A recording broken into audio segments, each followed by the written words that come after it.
I'm just going to read a Bible story this morning based on Luke chapter 7, 1 through 10.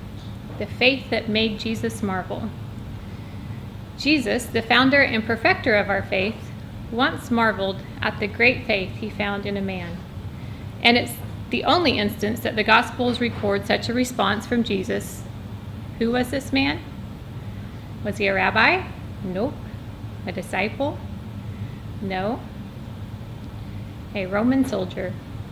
Jesus had walked down from the brow of the low mountainside outside of Capernaum, his adopted home. He had just delivered what would become the most famous sermon in history. When Jesus entered the town, he was met by a group of Jewish elders. They had an urgent request. Would Jesus come quickly to the home of a Roman centurion whose servant was so ill he was near death? The centurion himself had sent these elders to Jesus to make this request. This was strange. Jewish leaders were not in the habit of being fond of Roman soldiers. Feeling the obvious oddness of the request, one of the elders quickly added, "He is worthy to have you do this for him, for he loves our nation, and he is the one who built us our synagogue." This was also strange. Roman soldiers were not in the habit of being fond of Jews. Jesus discerned the Father's hand in this, and so he set off with them to the centurion's home. He had also just preached a couple of hours earlier on the importance of loving one's enemies, so this was something to encourage. As they neared the house, another group of men intercepted them. There was a brief, huddled conference with the elders. There were hushed, earnest voices. The elders seemed confused and concerned. Some observers thought the servant must have died. Then a representative of the intercepting group stepped over to Jesus and said respectfully, "Teacher, I have a message for you from my Roman friend. He says, 'Lord, do not trouble yourself, for I am not worthy to have you come under my roof. Therefore I did not presume to come to you. But say the word, and let my servant be healed. For I too am a man set under authority, with soldiers under me, and I say to one, go, and he goes, and to another, come, and he comes, and to my servant, do this, and he does it.'" Jesus' eyes held the man's, and his expression turned thoughtful as he pondered these profound words from a Roman soldier. "I am not worthy to have you come under my roof, and I too am a man under authority with soldiers under me?" He nodded his head slightly, and there was just a hint of a chuckle. This man was a Roman soldier, a representative of Israel's enemy, and yet he understood what even these Jewish elders didn't yet grasp. It was a marvel. He looked back at the friend and then to the elders.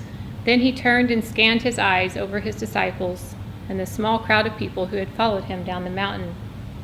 Then he said loud enough for everyone to hear, "I tell you, not even in Israel have I found such faith." Jesus marveled at this man's faith, and when Jesus marvels, we must meditate.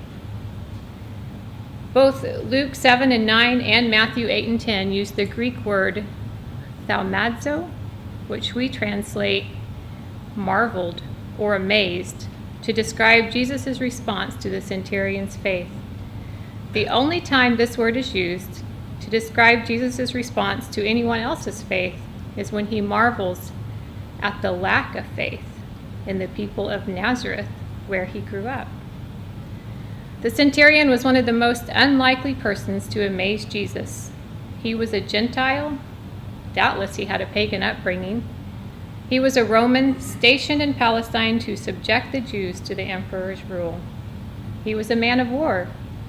He achieved the rank of centurion by distinguishing himself above others in the brutal Roman martial arts.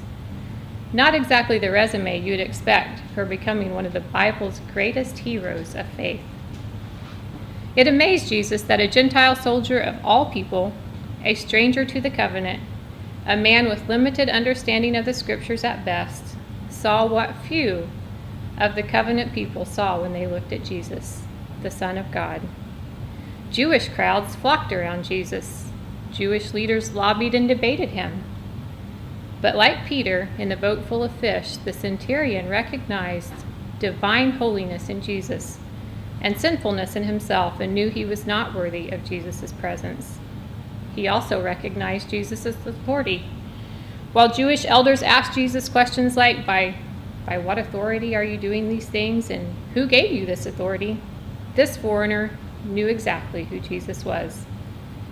He knew Jesus had authority from the Father to command the natural world. He knew proximity was no factor. Jesus could speak disease out of existence from any distance. This man whose faith made Jesus marvel was not a disciple, did no miracles, planted no churches, had no degree, had no religious title. His spiritual resume was unimpressive.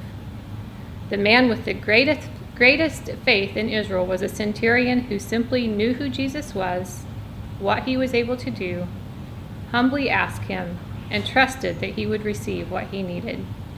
He really believed in Jesus, and that is still the faith today that makes Jesus marvel.